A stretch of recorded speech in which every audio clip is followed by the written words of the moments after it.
ونهى عن السرف وذم المبذرين وجعلكم إخوان الشياطين وأشهد أن لا إله إلا الله وحده لا شريك له القائل في كتابه المبين ولا تسرفوا إنه لا يحب المسرفين وأشهد أن نبينا محمدا عبده ورسوله الأمين وصفوة الأنبياء والمرسلين صلى الله عليه وعلى آله المطهرين وصحبه الميامين وعلى من تبعهم بإحسان وسلم تسليما كثيرا إلى يوم الدين أما بعد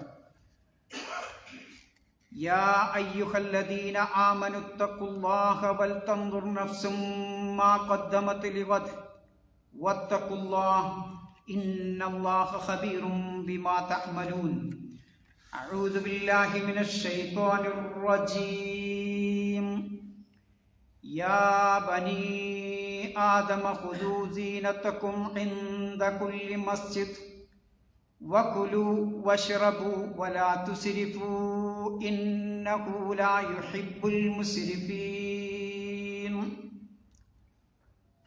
സഹോദരി സഹോദരന്മാരെ, അള്ളാഹുവിൻ്റെ വിധിവിലക്കുകൾ ജീവിതത്തിലുടനീളം പാലിച്ച് ജീവിക്കണമേ എന്ന് എല്ലാവരോടും വസിയത്ത് ചെയ്യുന്നു. വത്തഖുല്ലാഹ് മസ്തതാഅത്ത്. സഹോദരന്മാരെ,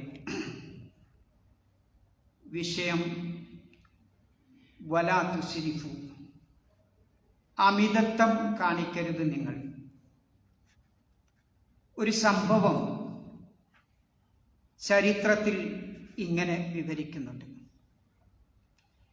ഇഷ്ബീലിയൻ അമീറായ മുഅ്തമിദ് ഇബ്നു അബ്ബാദ് എന്ന് പറയുന്ന ഒരു ഭരണാധികാരി ഹിജ്റ 431 ജനിക്കുകയും 488 മരണമടയുകയും ചെയ്ത അബുൽ ഖാസിം മുഹമ്മദ് ബിൻ അബ്ബാദ് ലുഖമി എന്ന പേരിലാണ് അദ്ദേഹം അറിയപ്പെടുന്നത്. അദ്ദേഹത്തിൻ്റെ ജീവിതം വളരെ ആനന്ദത്തിലും ആഹ്ലാദത്തിലും ഇസ്രാഫിലുമൊക്കെ മുഴുകിയ ജീവിതമായിരുന്നു. ഒരു ഉദാഹരണം, അദ്ദേഹത്തിൻ്റെ കൊട്ടാരത്തിന് ചുറ്റുമുള്ള ദരിദ്രരായ പെൺമക്കളും പിന്നെ സ്ത്രീകളുമൊക്കെ വെള്ളം വിൽക്കും അവരുടെ ഉപജീവനത്തിനായി. ആ കൊട്ടാരത്തിൽ നിന്ന് ഇങ്ങനെ നോക്കിയാൽ അത് കാണാം. അങ്ങനെ ഒരിക്കൽ അദ്ദേഹത്തിൻ്റെ ഭാര്യയും പെൺമക്കളും ഈ കാഴ്ച കാണുകയാണ്. ഈ സ്ത്രീകൾ ഇങ്ങനെ വെള്ളം ആളുകൾക്ക് വിൽക്കുന്നതും ചളിയിലൂടെ ചവിട്ടിപ്പോകുന്നു. അപ്പോ അവർക്കൊരു കൊതി വരികയാണ്. ആ ഭാര്യയ്ക്ക്, ഈ രാജാവിന്റെ ഭാര്യയ്ക്ക്, അമീറിന്റെ ഭാര്യയ്ക്ക് കൊതി വന്നു.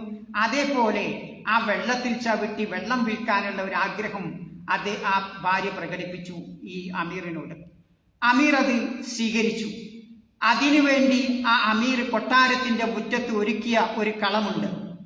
അംബർ, ഏറ്റവും വില കൂടിയ പിന്നെ പെർഫ്യൂമായ അംബർ, അത്തറായ അംബർ, അതേപോലെ തന്നെ മിസ്ക്, കസ്തൂരി, അതേപോലെ കർപ്പൂരം തുടങ്ങിയൊക്കെ അതൊക്കെ പാടെ പിന്നെ ജഅഫറാൻ ചേർത്തുകൊണ്ട് പനനീർ വെള്ളത്തിൽ അത് കലർത്തിക്കൊണ്ട് അവർക്ക് നടന്നു പോവാൻ, ചളിവെള്ളം പോലെ അത് നടന്നു പോകാനുള്ള ഒരു കളിമണ്ണാക്കി മാറ്റിയെടുക്കുകയാണ്. എത്ര കാശ് വേണ്ടി വരും ആലോചിച്ച് നോക്കൂ സഹോദരന്മാരെ. കാൽക്കുലേറ്റ് ചെയ്താൽ കിട്ടുമോ ആ കാശിന്റെ വണ്ണം? ഇല്ല. അത്രയും വലിയ തുക നിങ്ങളൊന്ന് ആലോചിച്ച് നോക്കൂ. ഒരു തോല അംബറിന്, ഒരു തോല മിസ്കിന് എത്ര വില? 100ഉം 200ഉം ദീനാറാണ് ഇവിടെ, അല്ലേ? അങ്ങനെ ഒരു തോട്, ഒരു കുളം ഒരുക്കണമെങ്കിൽ എത്ര കാശ് വേണം സഹോദരന്മാരെ? ഇങ്ങനെ ഉത്തരവിട്ടു അമീർ. പിന്നെ വലിയ കുളം ഇവർക്ക് നടന്നു പോവാൻ, ചവിട്ടി ചളിയിലൂടെ നടന്നു പോകുന്നത് പോലെ നടന്നു പോവാനുള്ള ഒരിടം ഉണ്ടാക്കി കൊടുക്കുകയാണ് രാജാവ്. ആലോചിച്ചു. എന്നിട്ട് ആ രൂപത്തിൽ അവര് സുഖകരമായ ആ ജീവിതം നയിക്കുകയാണ്. രാജാവ് ഉത്തരവിട്ടു. കുറച്ചു കാലം കഴിഞ്ഞപ്പോൾ അദ്ദേഹത്തിന്റെ ഭരണം നഷ്ടപ്പെടുകയാണ്. ഒരു യുദ്ധത്തിലൂടെ നഷ്ടപ്പെട്ടു. അയാൾ ബന്ധനസ്ഥനായി പിടിക്കപ്പെട്ടു. 484 അദ്ദേഹം പിന്നെ ബന്ധനസ്ഥനായി പിടിക്കപ്പെടുകയാണ്. എന്നിട്ട് അദ്ദേഹത്തെയും ഭാര്യയും കുടുംബത്തെയും ഒക്കെ ജയിലിലേക്ക് കൊണ്ടുപോവുകയാണ്. ആ ജയിലിൽ കൊണ്ടുപോയി 4 വർഷക്കാലം ജയിൽവാസം അനുഭവിച്ച് ഹിജ്റ 488 ആ ജയിലിൽ വെച്ചാണ് അദ്ദേഹം മരണമടയുന്നത് അല്ലേ. അങ്ങനെ ആ ജയിൽവാസത്തിൽ ഇരിക്കുമ്പോൾ അദ്ദേഹത്തിന്റെ പെൺമക്കൾ, ചെറിയ പെൺമക്കൾ അയാളെ സന്ദർശിക്കാൻ വേണ്ടി കീറിയ തുണി അല്ലേ, കീറി പറിഞ്ഞ തുണിയും ഒക്കെ ഡ്രസ്സൊക്കെ എടുത്തിട്ട് അയാളുടെ മുന്നിൽ ഇങ്ങനെ വരികയാണ്. ആ സമയത്ത് വളരെ ദുഃഖിച്ചുകൊണ്ട് പ്രയാസം അനുഭവിച്ചുകൊണ്ട് അദ്ദേഹം ഒരു കവിത ചൊല്ലി. അയാൾ ഒരു കവിയായിരുന്നു, സാഹിത്യത്തെ പ്രേമിക്കുന്നവനായിരുന്നു, മികച്ച ഭരണാധികാരിയും കൂടിയായിരുന്നു. അങ്ങനെയൊക്കെ ആയിട്ട് ആ ജയിലിൽ വെച്ച് ഒരു ആഘോഷ ദിനത്തിൽ പെൺമക്കൾ തന്റെ മുന്നിൽ വരുമ്പോൾ കീറി മുഷിഞ്ഞ തുണിയൊക്കെ എടുത്തിട്ടാണ് വരുന്നത്. ആ സമയത്ത് അദ്ദേഹം ഒരു കവിത മനസ്സിൽ ചൊല്ലിയാൻ,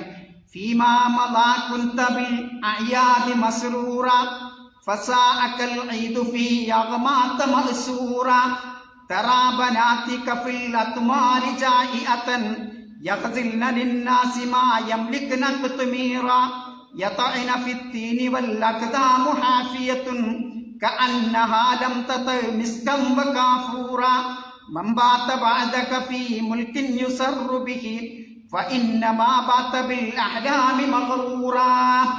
ആലോചിച്ചു, എന്തൊരു സാഹിത്യ ഭംഗിയുള്ള സുന്ദരമായ ഒരു കവിതയാണത്. കഴിഞ്ഞ കാലത്തെ ആ പെൺമക്കളോട് ഇങ്ങനെ പറയുന്നത് പോലെ അദ്ദേഹം മനസ്സിൽ പറയാണ്, കഴിഞ്ഞ കാലത്ത് ആഘോഷ ദിനങ്ങളിലൊക്കെ വളരെ ആഹ്ലാദഭരിതരായിരുന്നു നമ്മൾ. ഇന്ന് നമ്മളെ വളരെ നിർഭാഗ്യവാന്മാരായിട്ടാണ് ഈ ജയിൽവാസം അനുഭവിക്കുന്നത്. കഴിഞ്ഞ കാലഘട്ടത്ത് ഇന്ന് നമ്മുടെ പെൺമക്കളെ കാണുന്നത് കീറി മുഷിഞ്ഞ കീറത്തുണി ധരിച്ചുകൊണ്ടാണ്, വിശന്നവരായിട്ടാണ് അവർ കാണുന്നത്.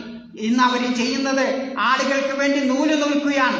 ഒരു കിത്തിമീറിന്റെ പണം പോലും, ഒരു കാരക്ക ചുളയുടെ പാടയുടെ അത്ര പണം പോലും അവരുടെ കൈവശമില്ല. ആ പെൺമക്കൾ മറ്റുള്ളവർക്ക് വേണ്ടി കൂലിപ്പണി ചെയ്യുകയാണ്.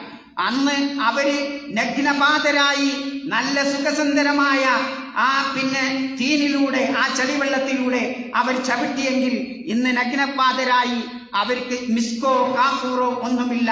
ആ ചളിയിലാണ് ഇന്ന് അവർ ചവിട്ടുന്നത്. അതുകൊണ്ട് ഇത് നമ്മെ പഠിപ്പിക്കുന്ന ഒരു പാഠമുണ്ട്. ഏതൊരു ഭരണാധികാരിയുടെയും പിൻഗാമിയായി വരുന്നവൻ സന്തോഷിക്കുകയും അത് കടന്നുപോയവൻ ദുഃഖിക്കുകയും ചെയ്യും എന്നുള്ളതാണ്. അതുകൊണ്ട് കിട്ടുന്ന അനുഗ്രഹത്തിൽ ഒരിക്കലും നാം വഞ്ചിതനാവാൻ പാടില്ല എന്ന വലിയ പാഠമാണ് അത് നമ്മെ പഠിപ്പിക്കുന്നത്. സഹോദരന്മാരെ, ഈ ഒരു പാഠം ആലോചിച്ചു നോക്കൂ നിങ്ങൾ. ഇതൊരു വലിയ പാഠമാണ് നമ്മെ പഠിപ്പിക്കുന്നത്. അതുകൊണ്ടാണ് റസൂലുള്ളാഹി സ്വല്ലല്ലാഹു അലൈഹി വസല്ലമ നമ്മെ പഠിപ്പിക്കുന്നത് കാണാം, കുലു വശ്റബു വതസദ്ദഖു വൽബസു മാ ലം യുഖാലിതുഹു ഇസ്റാഫുൻ വമഖീല എന്നുള്ളത്. നിങ്ങൾക്ക് കിട്ടിയ അനുഗ്രഹം അത് നിങ്ങൾ ഭക്ഷിച്ചോളി, പക്ഷേ കുടിച്ചോളി, ദാനധർമ്മം ചെയ്തോളി, അതേപോലെ നല്ല ഡ്രസ്സുകൾ ധരിച്ചോളി. അതിനോട് കൂടെ ഇസ്റാഫ് ചേരാൻ പാടില്ല, അഹങ്കാരം ചേരാൻ പാടില്ല. അതിനെയാണ് വിശുദ്ധ ഖുർആൻ പറയുന്നത്, കുലു വശ്റബു വലാ തുസ്രിഫു. നിങ്ങൾ തിന്നുകയും കുടിക്കുകയും ചെയ്യുക, അമിതത്വം പാടില്ല.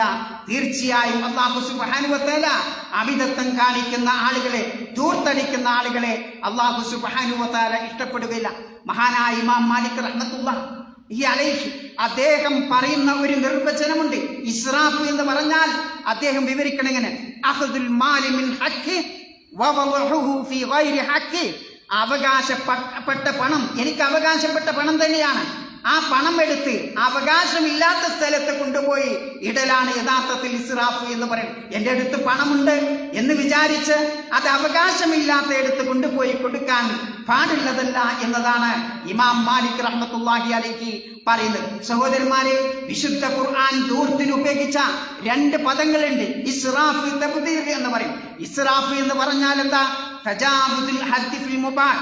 അനുവദിച്ച കാര്യങ്ങൾ തന്നെ, ആ അനുവദിച്ച കാര്യങ്ങൾ അതിരുവിടുന്നതിനാണ് യഥാർത്ഥത്തിൽ ഇസ്റാഫ് എന്ന പദം ഉപയോഗിക്കുന്നത്. ഉദാഹരണമായി, ഭക്ഷണം കഴിക്കൽ അനുവദനീയമാണ്, പക്ഷേ 1/3 ഭാഗം നമ്മുടെ വയറ് നിറക്കാം എന്ന് റസൂലുള്ളാഹി സ്വല്ലല്ലാഹു അലൈഹി വസല്ലം നമ്മെ പഠിപ്പിച്ചിട്ടുണ്ടെങ്കിൽ അതിലധികം ഭക്ഷിക്കുന്നത് ഇസ്റാഫാണ് എന്നതാണ് നാം മനസ്സിലാക്കേണ്ടത്.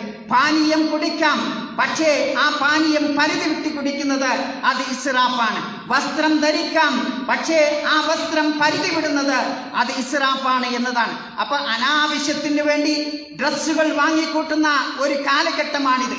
പുതിയ മോഡൽ ഡ്രസ്സ് ഇറങ്ങുമ്പോൾ, മാർക്കറ്റിൽ ഇറങ്ങുമ്പോൾ അതൊക്കെ വാങ്ങിക്കൂട്ടി അലമറയിൽ വെക്കുന്ന ഒരു സംവിധാനം ഇന്നത്തെ ചെറുപ്പക്കാരിൽ വർദ്ധിച്ചു വരുന്നത് കാണാൻ സാധിക്കും. ഭക്ഷണം കഴിക്കുന്നിടത്തും അത് തന്നെ. നമ്മുടെ വീട്ടിലുണ്ടാക്കിയ ഭക്ഷണം ചെറുപ്പക്കാർക്ക് കഴിക്കാൻ അവർക്ക് ഇഷ്ടമില്ല. പ്രത്യേകിച്ചും മലപ്പുറം ജില്ലയുടെ ആ ചരിത്രം എന്ന് നോക്കൂ നിങ്ങൾ. വീട്ടിൽ നിന്ന് 4 മണിയായാൽ രാത്രി 12 മണി വരെ അതൊരു ഭക്ഷണം കഴിക്കില്ല. വീട്ടിൽ ചായ കുടിക്കാനെന്ന് പറഞ്ഞുകൊണ്ട് അങ്ങാടിയിലേക്ക്, മാർക്കറ്റിലേക്ക് പോകും. യഥാർത്ഥത്തിൽ ആ ചായ അത് ഇസ്രാഫാണ് എന്നതാണ് നാം മനസ്സിലാക്കേണ്ടത്.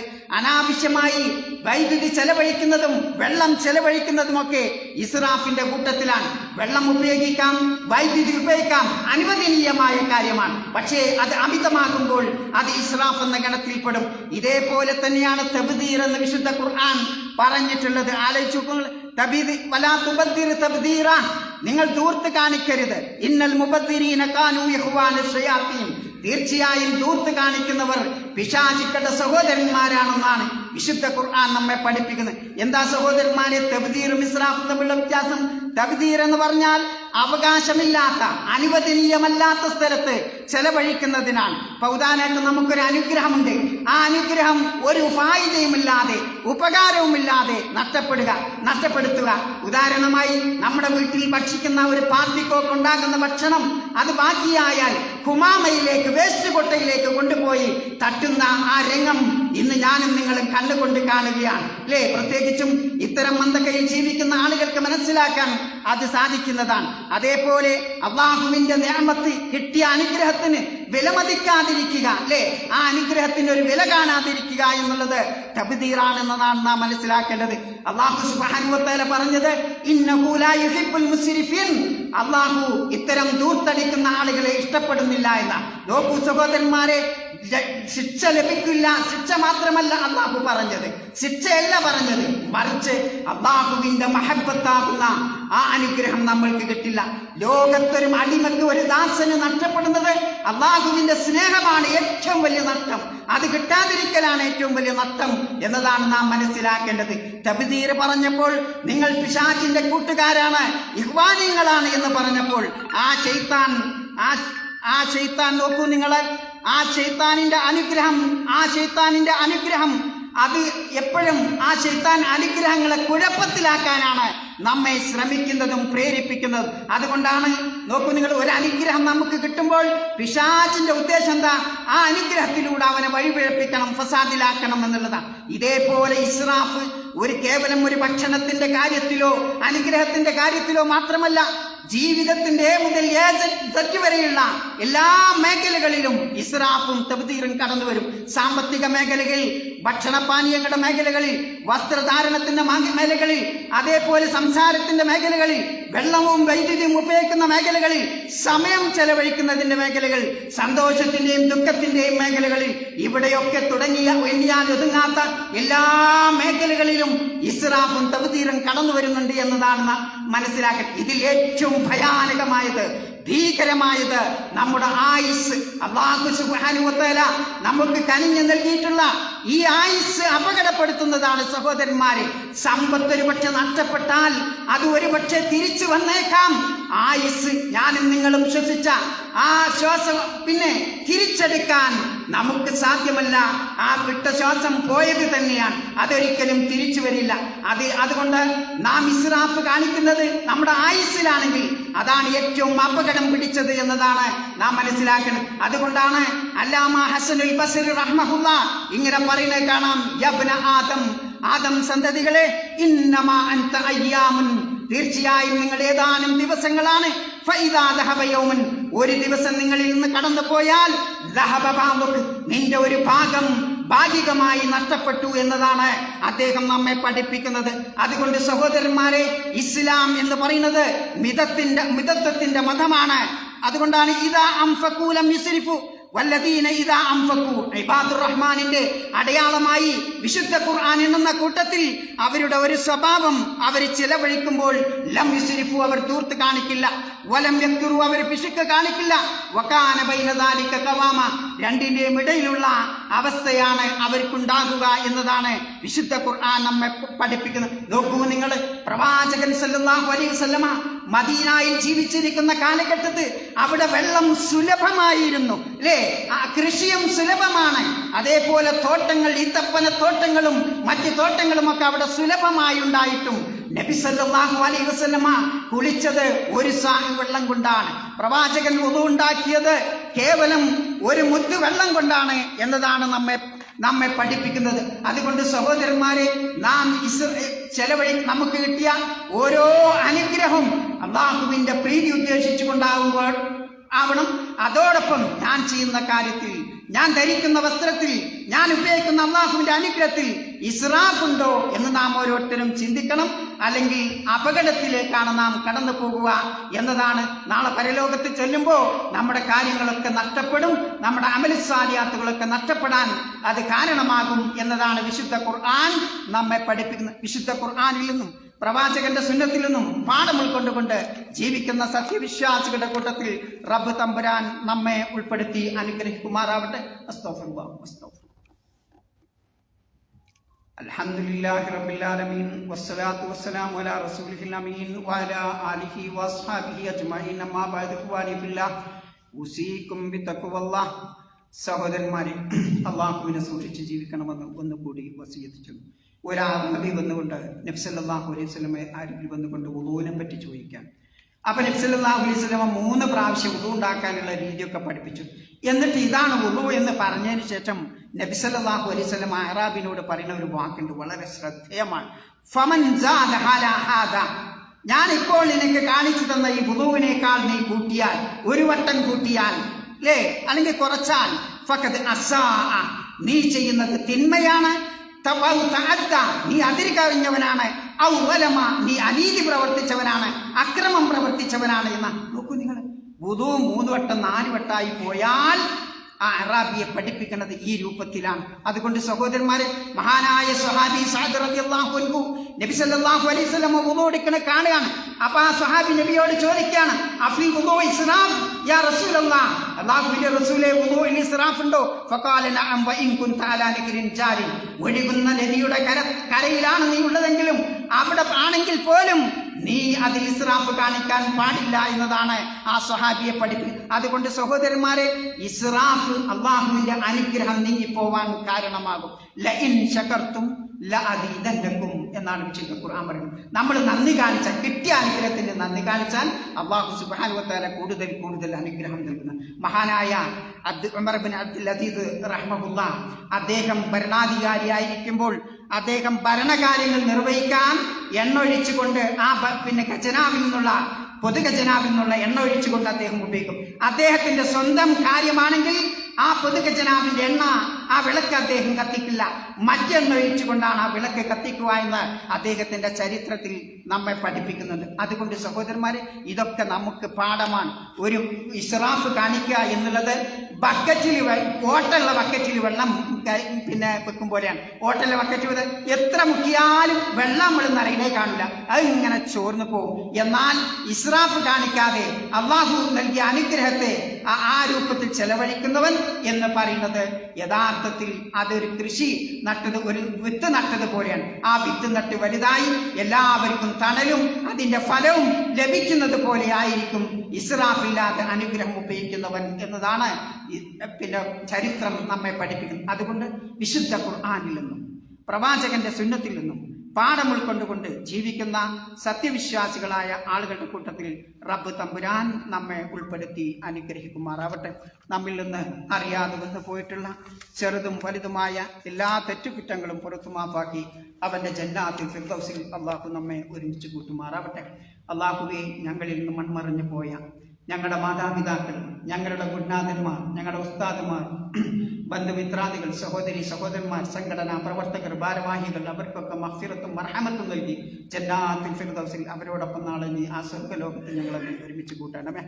അല്ലാഹുമ്മ ഖിനസ് സറഫ വത്തബ്ദീർ വഹ്ഫദ് ജവാരിഹനാ വഅംവാലനാ അനിൽ ഖലൽ വത്തക്സീർ വഅദിം അലൈനാ നിഅമതക വജന്നിബ്നാ സഖതക വനിഖമതക യാ റബ്ബൽ ആലമീൻ. اللهم اغفر للمسلمين والمسلمات الأحياء منكم والأموات. ربنا ارفع عنا البلاء والوباء والضراء والبأساء وأدم علينا النعم وادفع عنا النقم وزك نفوسنا أنت خير من زكاها. ربنا آتنا في الدنيا حسنة وفي الآخرة حسنة وقنا عذاب النار. اللهم وفق أميرنا وولي عهده لما تحب وترضى وخذ بنواصيهما للبر والتقوى واجعل هذا البلد آمنا مطمئنا سخاء رخاء وسائر بلاد المسلمين. ربنا آتنا في الدنيا حسنة وفي الآخرة حسنة وقنا عذاب النار.